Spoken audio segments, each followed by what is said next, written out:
Baik, anak-anak, hari ini kita akan lanjutkan bimbel. Insya Allah masuk di bab yang ketiga, masalah ikatan kimia.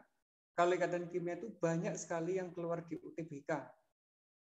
Variasinya juga sangat banyak, makanya anak-anak harus siap kalau materi ini keluar di UTBK tahun depan. Langsung mulai ya. Kita awali dari teorinya dulu, bahwa untuk ikatan kimia itu anak-anak sebenarnya ada 3. Ada ikatan ionik, ada ikatan kovalen, juga ada ikatan logam. Kalau strukturnya, untuk ikatan ionik itu umumnya molekul-molekulnya atas nyawanya besar. Misalkan natrium klorida gitu ya, bisa kita pegang dan sebagainya.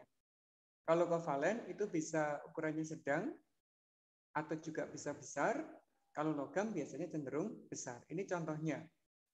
Ada natrium klorida, air, ada berlian, ada besi. Kemudian di masing-masing ikatan ini ada perbedaan bagaimana cara atom satu dengan atom yang lainnya berikatan. Ini penjelasannya, anak-anak. Kalau ikatan ion jelas ada transfer elektron. Ada atom yang melepas elektron, ada atom yang menerima elektron. Ini contohnya ya, dalam fase gas, natrium itu bisa melepas elektron yang ditangkap oleh atom Cl. Na-nya berubah menjadi ion Na+, yang Cl berubah menjadi Cl-. Kalau dua ion ini berinteraksi, terbentuklah senyawa dengan rumus NaCl atau natrium klorida. Jadi kalau ada satu melepas, ada satu menerima elektron, terbentuklah ikatan ion. Ini yang paling sederhana. Karena ikatan ion sebenarnya ada 4 jenis itu, melibatkan kation, anion, monoatomik, dan poliatomik. Kapan-kapan ya kita detailkan kalau pas keluar model soal yang aneh-aneh begitu. Terus yang kedua, Nana, ada ikatan kovalen. Kalau ikatan kovalen itu jenisnya ada 4 nanti ya. Ada ikatan kovalen tunggal, artinya hanya terjadi sepasang sharing elektron. Hidrogennya nyumbang 1, Cl-nya juga nyumbang 1, setiap pasangan bisa diganti dengan 1 garis. Ini namanya ikatan kovalen tunggal. Kalau yang rangkap 2, berarti ada sharing 2 elektron di satu ikatan. Ini nyumbang 2, C-nya, oksigennya juga nyumbang 2, terbentuklah 2 pasang elektron. Diganti dengan 2 pasang garis gini, 2 garis gini. Ini ada 2, dikenal sebagai kovalen rangkap 2. Ada juga yang rangkap 3, berarti ada 3 pasang sharing elektronnya. Ini nyumbang 3, nyumbang 3. Ada 3 ini ya. Nah, untuk ikatan kovalen itu nanti ada aturan duplet, ada aturan oktet. Duplet itu 2 elektron setelah berikatan, misalkan ini. Hidrogen kan punya 2, ini aturan duplet. Kalau Cl punya 8, itu memenuhi aturan oktet. Dan yang terakhir, anak-anak, ada ikatan kovalen koordinasi. Apa perbedaannya? Kalau ikatan kovalen tunggal, rangkap 2 dan rangkap 3 ini, apabila ada 2 atom berikatan, atom yang kiri dan kanan sama-sama nyumbang. Ini nyumbang 2, nyumbang 2. Ini nyumbang 3, ini nyumbang 3. Tapi koordinasi tidak. Yang menyumbang elektron ikatan itu hanya salah satu atom. Misalnya ini ya. S punya 2, tapi kok gak nyumbang apa-apa, tapi terbentuk ikatan. Nah, yang semacam ini dikenal sebagai ikatan kovalen koordinasi. Nah, mana yang sering keluar di antara 4 ikatan kovalen itu? Yang sering keluar adalah yang koordinasi. Terakhir, ada yang disebut sebagai ikatan logam. Nah, kalau ikatan logam itu berbeda dibandingkan ikatan ion dan kovalen. Kalau ion, atomnya bisa berbeda dan harus berbeda. Kalau kovalen, atomnya bisa sama, bisa berbeda. Tapi kalau ini enggak, anak-anak. Ini atomnya selalu sejenis. Kalau yang berbeda jenis itu jarang terjadi. Walaupun ada begitu ya. Nah, cirinya apa? Sebenarnya ikatannya itu terjadi karena ini, banyaknya elektron dari suatu atom yang berkumpul. Itu dikenal sebagai lautan elektron. Jadi ada elektron yang banyak yang menyebabkan ion-ion logam dari ini yang bermuatan positif itu bisa berinteraksi satu dengan yang lainnya. Detailnya, masalah ikatan logam itu ada di kuliah, anak-anak. Kalau di SMA itu cuma sekedar informasi dasar gitu ya. Tapi kalau sudah di kuliah ini detail sekali. Termasuk begini susunannya, susunan begini dan sebagainya itu berbeda-beda.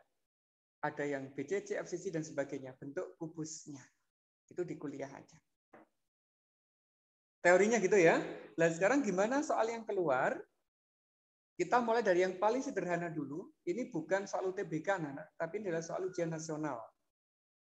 Ada dua unsur, unsurnya X dan Y. X-nya 16, nomornya, Y-nya 35. Bagaimana jenis ikatan kimia dan rumus kimia yang terbentuk? Cara jawabnya pun sederhana. Langkah pertama kita buat konfigurasinya. X itu begini, berakhir di 3s2, 3p4. Berapa elektron valensinya ini? 6. 6. Bagus. Terus yang Y, nomor atomnya 35, konfigurasinya seperti itu. Berapa elektron valensinya?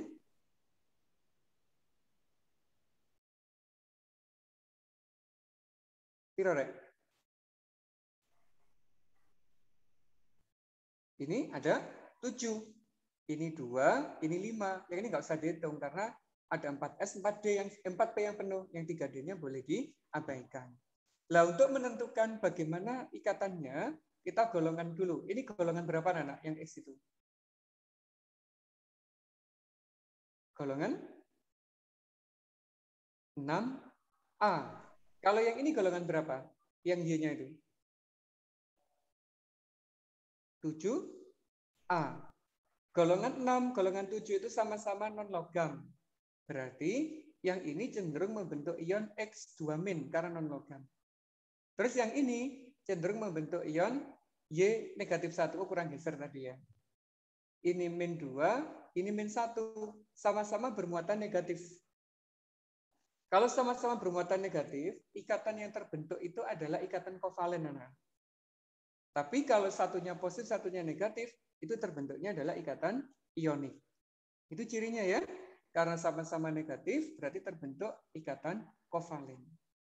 Nah, rumus kimianya bagaimana? Tuker-tukeran aja. X itu ngambil muatannya Y, yang Y ngambil muatannya X. Jadinya adalah X, Y2 nyawanya. Yang D, begitu ya. Berarti jawabannya yang D. Gimana? Ada pertanyaan terkait dengan contoh soal yang pertama dulu?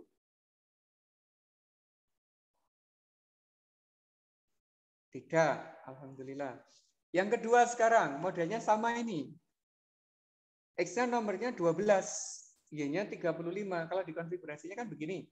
Berakhir di 3s2, ini berakhir di 4s2, 4p5. Ini golongan 2, ini golongan 7. Kalau golongan 2, anak cenderung bentuk ini. Ion X2+, karena melepas 2 ini ya. Kalau yang ini tetap sama, membentuk Y -1. Kurang geser lagi nih tadi. Setelah dibentuk ion, ini bermuatan positif, ini bermuatan negatif. Kalau berbeda muatan, itu ikatannya adalah ikatan ionik.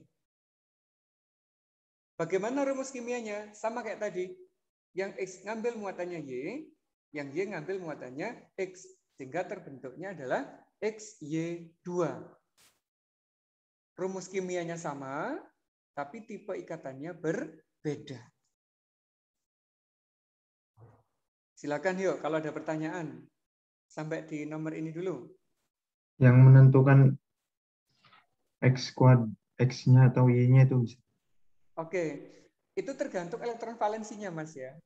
Kalau elektron valensinya 1, 2, atau 3, dia cenderung melepas. Karena dia termasuk golongan 1, golongan 2, dan golongan 3. Gitu. Tapi kalau valensinya 5, 6, dan 7, itu cenderung membentuk ion negatif. Karena dia termasuk unsur-unsur non-logam. Kalau valensinya 4, itu nggak pasti. Karena kadang dia bisa melepas elektron, kadang dia bisa menerima, bisa berbagi, bisa melepas. Tergantung dia berikatan dengan siapa. Misalnya karbon. Itu ya. Itu Mas Arif. Sudah paham, Mas? Paham, Mas. Alhamdulillah. Mantap ya. Kenapa plus, kenapa min? Alasannya begitu. Kalau valensinya 1, 2, 3 cenderung melepas, membentuk ion positif. Kalau valensinya 5, 6, 7 cenderung menerima, membentuk ion negatif. Jika ionnya ketahuan, kita bisa memprediksi ikatannya. Jika sama-sama bermuatan negatif, dia adalah ikatan kovalen. Kalau satu positif, satu negatif, dia berikatan ionik. Begitu lihatnya. Ini nggak keluar ini di UTBK, terlalu gampang ini ya. Lah yang keluar itu seperti apa? Kayak begini. Ini mungkin keluar, masih mungkin ya. Unsur Ki, Ar itu nomor massa 24, memiliki neutron 12.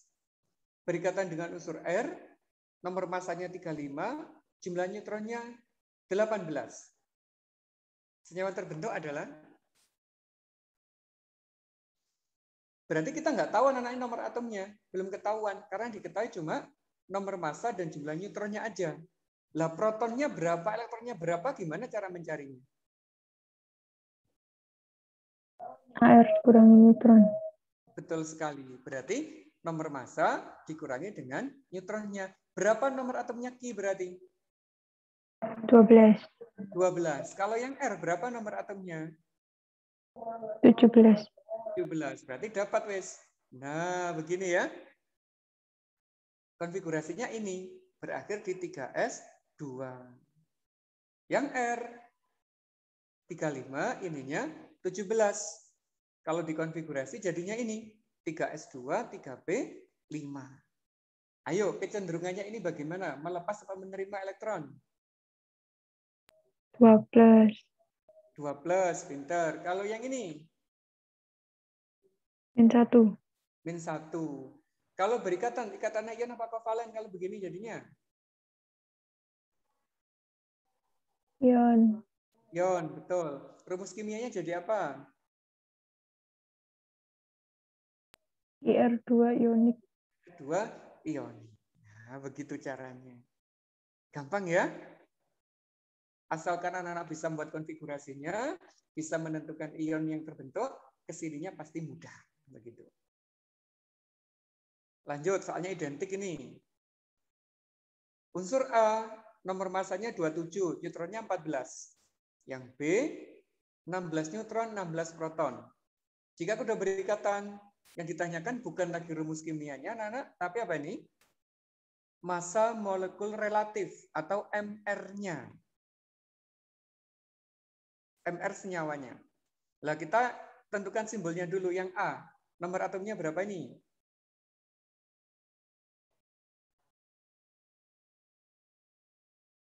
Nomor atomnya berapa?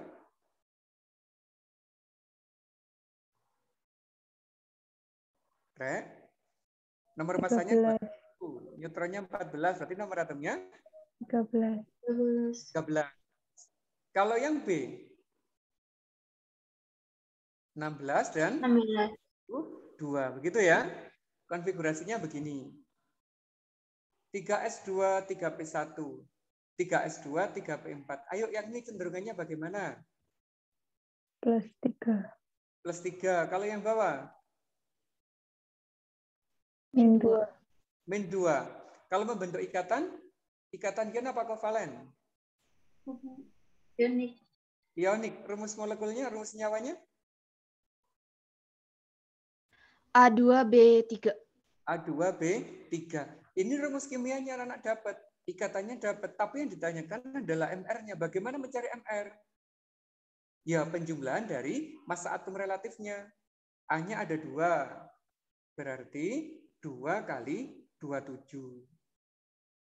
Yang B ada 3. Berarti 3 kali 32 dari sini. Ketemulah 150. Begitu cara menjawabnya. Bisa ya? 2 ini mungkin keluar di UTBK. Karena nggak langsung selesai satu tahap. Harus mencari konsep-konsep yang lainnya dulu. Ada yang ditanyakan?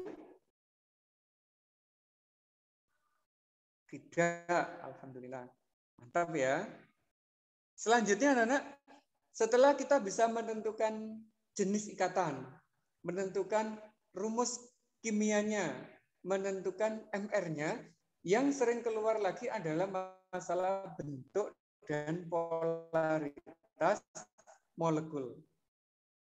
Ingat ini ya bentuk molekul ya. Ada yang lurus, linear. Berarti ini bersifat apa? Non polar begitu ya. Karena ikatannya saling berlawanan. Ini ada segitiga datar. Vektor kayak kelas 10 dulu. Ini juga bersifat non-polar. Ini tetrahedral karena ada 4. Ini juga bersifat non-polar. Ada trigonal bipiramida.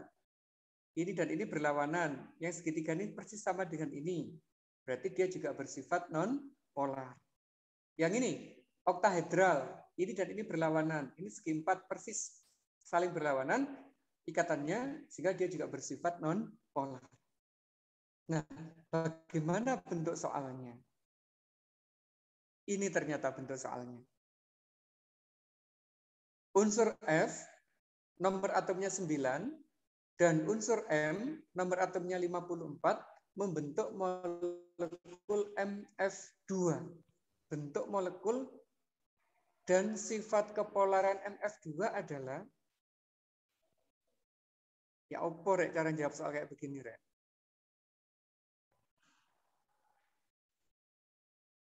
Itu dimulai dari ini juga, konfigurasi elektron. Nah, itu ya, F-nya. Berapa elektron valensinya?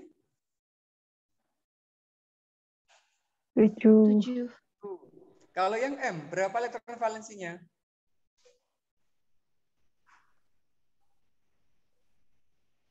8. Ini 2 ditambah 6, 8. Nah, sekarang kalau berikatan anak-anak, itu yang M ada di tengah, karena M-nya mengikat 2. Kita gambar. Jadinya begini. M punya 8. 1, 2, 3, 4, 5, 6, 7, 8. Nah, yang 2 elektron dipakai berkaitan dengan F. Ini F yang pertama, ini F yang kedua. Ini struktur Lewis-nya namanya. Agar bisa mencari bentuk molekul, setelah kita dapatkan struktur Lewis, mencari apanya, anak-anak? Waktu kelas 10 dulu. Mencari bilangan koordinasi, yaitu banyaknya pasangan elektron bebas ditambah pasangan elektron ikatan di atom pusat.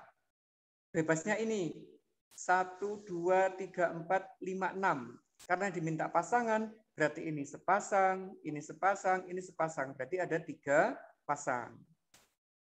Yang ikatan ini sepasang, ini sepasang. Berarti ada 2.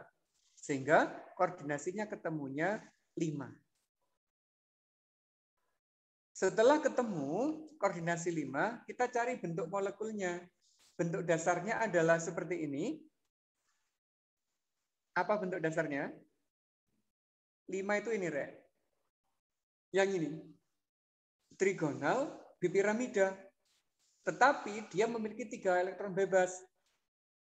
Semuanya diletakkan di ekuatorial. Di sini 1, di sini 1, di sini 1. Sehingga kalau digambar jadinya ini. F itu yang atas dan bawah, ini sebagai elektron bebas. Lah apa bentuk molekulnya? Ini segaris, namanya adalah linear. Berarti jawabannya pasti E. Bersifat linear karena nggak ada linear lagi yang lainnya. Nah sekarang, mengapa non-polar? Ikatan atas dan ikatan bawah, itu vektor ikatannya saling menghilangkan. Kalau saling menghilangkan, berarti resultan totalnya adalah 0. Ini dan ini dan ini, kalau dijumlah, resultannya juga sama dengan 0. Makanya dia bersifat non-polar. Karena sama dengan bentuk dasarnya. Begitu ya.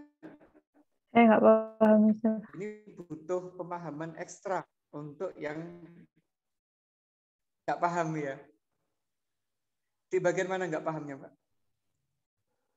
Kenapa kok jadi linear? Kenapa nggak pakai yang 5 itu, Mister? Oh gitu. Kenapa kok jadi linear?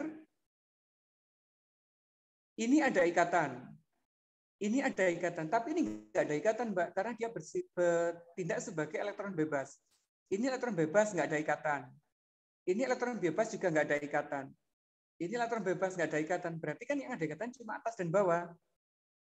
Karena atas dan bawah bentuknya lurus, makanya namanya linear. Begitu, Mbak Mayang.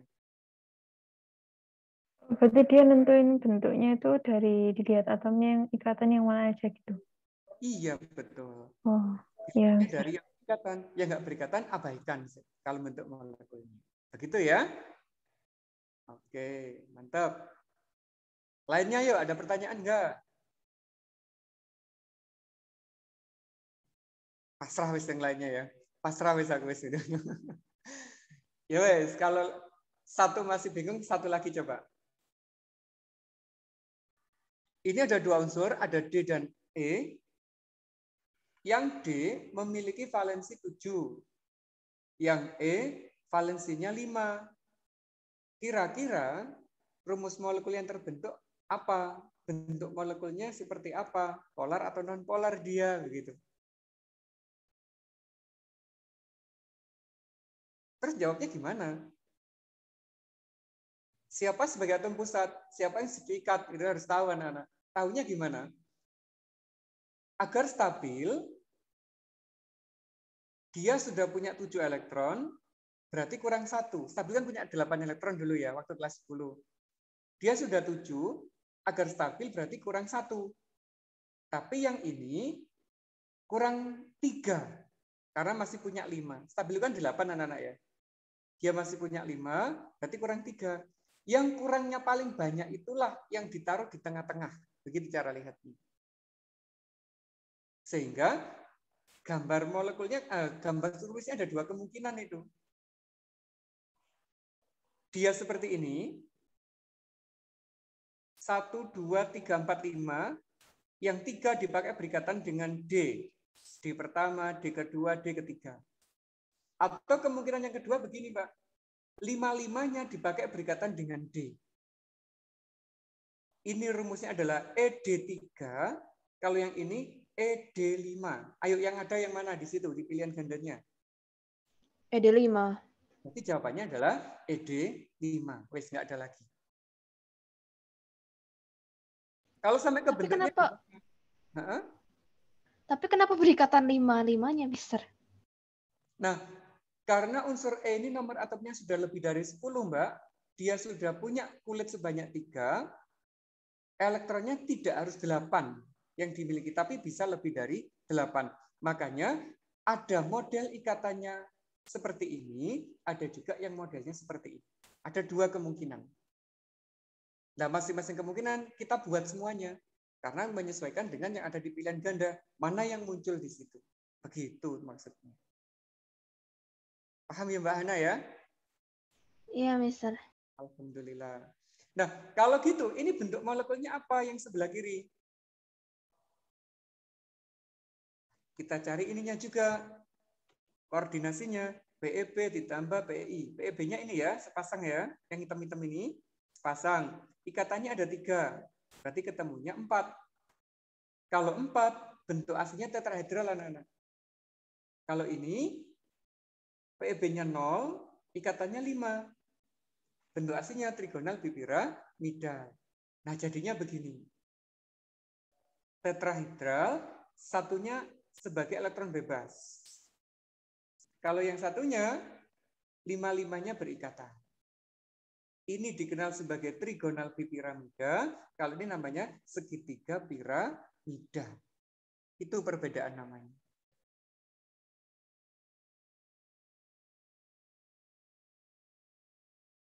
Ada yang ditanyakan untuk nomor ini?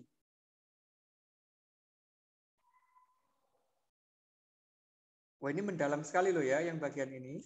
Masuk kategori konsep luar biasa.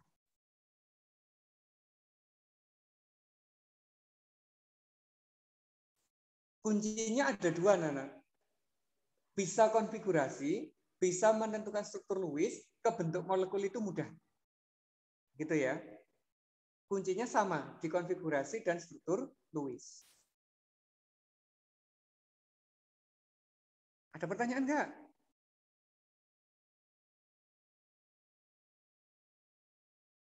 Oh enggak, alhamdulillah. Mantap berarti. Kalau mantap, apa ya lanjutannya ya? Oh ini soalnya.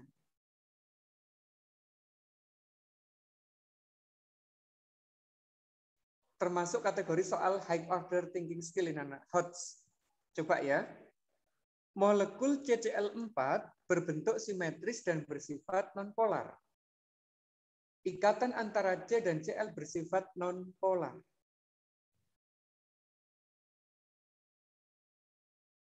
Jawabnya ya apa terusan?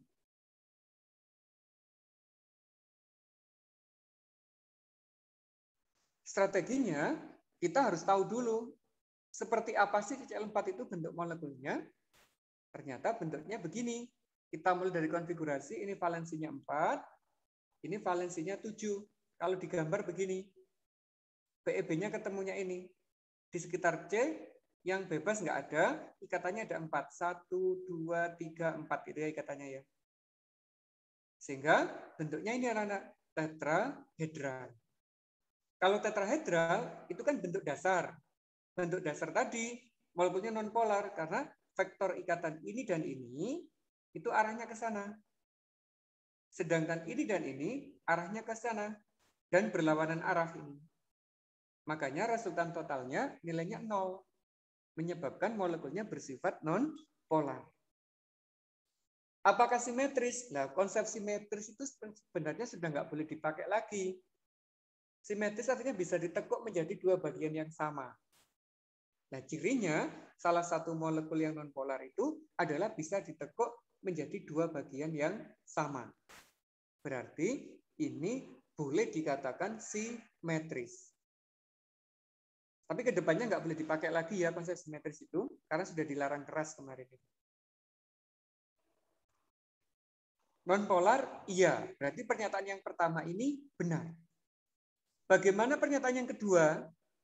Apakah C dan Cl itu bersifat non-polar ikatannya? C itu di sini, Cl itu di sini. Bagaimana tahu ikatan itu polar nggak dan non-polar ya? Waktu kelas 10 dulu. Berdasarkan harga elektronegativitasnya. Kalau perbedaannya cukup tinggi, berarti molekulnya polar. Kalau perbedaannya itu 0 atau kurang dari 0 atau lebih sedikit dari 0, itu nanti bersifat non-polar. Nah, kebetulan untuk C ini dan Cl itu selisihnya lebih dari 1 angkanya. Sehingga ikatan antara C dan Cl itu bersifat polar. Walaupun ikatannya polar, tetapi molekulnya menjadi non-polar karena dipengaruhi oleh bentuk molekulnya. Nah, itu kimia itu kayak begitu. Ikatannya bisa polar, tapi molekulnya bisa non-polar akibat dipengaruhi oleh bentuk molekul. Sehingga yang ini jawabannya benar, yang ini salah. Jawabannya jadi yang C. Muka-muka gak keluar ya di UTBK yang kayak begini ya. Ini butuh pemikiran. Nggak paham yang selisih ikatan itu, Mister. Nah, harus cari datanya, Mbak. Saya kebetulan nggak tak cari datanya. Jadi di tabel periodik itu kan ada data elektronegativitas atau kemampuan atom dalam menarik elektron. Saya mencari yang Cl itu elektronegativitasnya berapa? Yang C itu elektronegativitasnya berapa? Di tabel itu ada. Kalau selisihnya lebih dari 1, ikatannya polar, gitu Mbak sebutannya. Itu Mbak Ana ya? Yang di atas, Mister. Itu lokasinya di mana di tabel periodik? Khusus di bagian elektronegativitas. Oh. Kalau di tabel periodik umum, dia nggak ada, Mbak. Karena nggak muat tempatnya. Biasanya ditaruh di tabel periodik yang khusus membahas elektronegativitas. Itu ada. Jadi ini perlu tak cantumkan ya kalau pas ngajar bimbel selanjutnya. Berapa miliknya Cl, berapa miliknya C, biar kita bisa tahu mengapa dia polar dan sebagainya. Gitu ya? Iya, Mister. Oke. Ini agak tinggi anak-anak. Saya berharap ini nggak keluar kalau pas UTBK. Kasihan kalau ini keluar. Mikirnya banyak. Oke, lanjut sekarang. Ini mirip juga ini. Nomor atom xenon adalah 54. Oksigen adalah 8. Mana pernyataan yang benar? Tentang xenon tetraoksida. Jadi diketahui ya, senyawanya xenon tetraoksida. Tetra itu berapa, Rek? 4. 4. Berarti xenon ini mengikat oksigen sebanyak 4. Nah, terus gimana? Kita konfigurasi dulu. 5s2, 5p6. Berarti valensinya kan 8 ya. Karena X itu golongan gas mulia. Oksigennya ini. Kalau di gambar struktur Lewisnya begini. 1, 2, 3, 4, 5, 6, 7, 8. Dipakai berikatan dengan O. Ini 2, ini 2, ini 2, ini 2. Ikatan apa yang di sini jadinya? Kovalen? Rangkap 2. Rangkap 2. Ini rangkap 2, ini rangkap 2, ini rangkap 2, ini juga rangkap 2. Jadi ada 4 ikatan rangkap 2 di situ. Nah, terus mana jawabannya yang benar? Dari bentuk molekulnya dulu ya. PEB-nya 0 karena nggak ada. Ikatannya ada 4. 1, 2, 3, 4. Berarti ada 4 ikatan. Walaupun dia ikatan rangkap, dihitung 1 anak. 1, 2, 3, 4. Kalau 4 berarti bentuk molekulnya apa? Tetrahedral. Jadinya begini bentuk molekulnya. Xe, O, O, O, dan O. Nah, senyawa ini cukup stabil, anak-anak. Mengapa stabil? Karena ada ini. Setiap senyawa yang memiliki ikatan rangkap 2 atau rangkap 3 itu cukup stabil. Berarti pernyataannya 1 ini benar. Karena dia memiliki ikatan rangkap 2. Kalau 1 benar, 3 mesti benar. Loh, kok tahu hibridisasinya sp3d? Harusnya sp3 aja, ini D-nya harusnya dibuang ini ya. Mengapa kok D-nya harus dibuang? Karena ini bilang koordinasinya 4, anak-anak. 4 itu didapatkan dari S itu pangkatnya 1, P itu pangkatnya 3. Jadi aslinya cuma sp3 saja. D-nya dibuang ya. Kita lupa nggak tak hapus ini D-nya. Dari sini lo dapatnya. Koordinasi 4 ini didapatkan dari S, ada 1 orbital namanya. P-nya ada 3. 1 ditambah 3 ketemunya 4. Lihatnya begitu. Apakah berbentuk tetrahedral? Iya. Iya, betul ya. Ini kan tetrahedral. Apakah dia bersifat non-polar? Iya.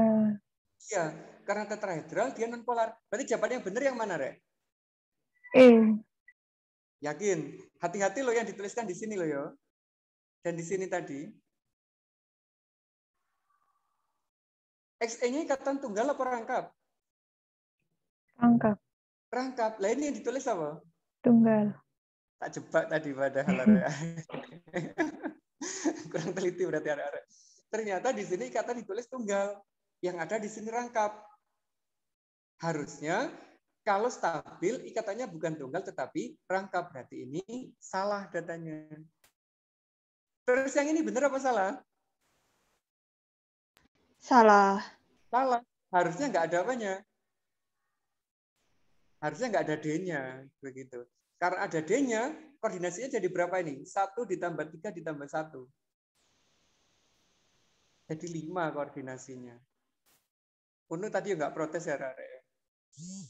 Berarti Ya kiranya masalah soal, Mister. Jadi katanya D-nya dibuang, misalnya. Ya maaf, tadi tak kira dibuang, tiba ini enggak situ. Maaf ya, tak prank tadi. Jadi yang benar adalah 2 sama 4 di soal ini, Re. Bukan semuanya. Nanti anak-anak bisa kok mendapatkan soal ini. Tunggu ya, nanti tak share. Di sini tak share, santai aja. Oke, hati-hati dengan cara menggambarnya agar tidak kejebak ini tadi. Ikatannya tunggal, tapi faktanya adalah ikatan rangkap. Terakhir ini ya. Habis itu kita udah jam 1.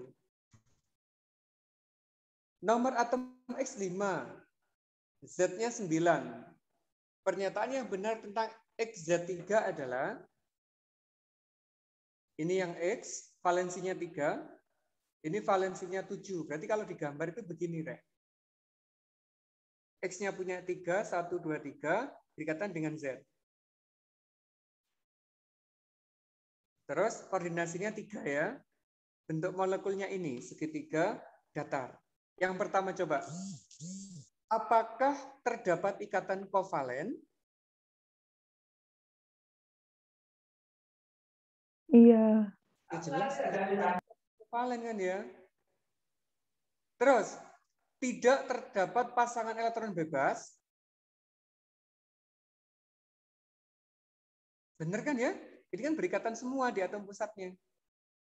Bentuk molekulnya segitiga datar. Iya. Ya, karena cuma 3. Momen dipolnya 0. Momen dipol itu sama dengan resultan vektor. 0 enggak dia? Iya, karena ini bersifat non-polar. Apakah hibridisasinya sp3? Tidak. Berapa? SP2. sp2. Karena ini jumlahnya ada 3, berarti S-nya nyumbang 1, P-nya nyumbang 2. Berarti yang salah adalah yang E. Begitu, Ren.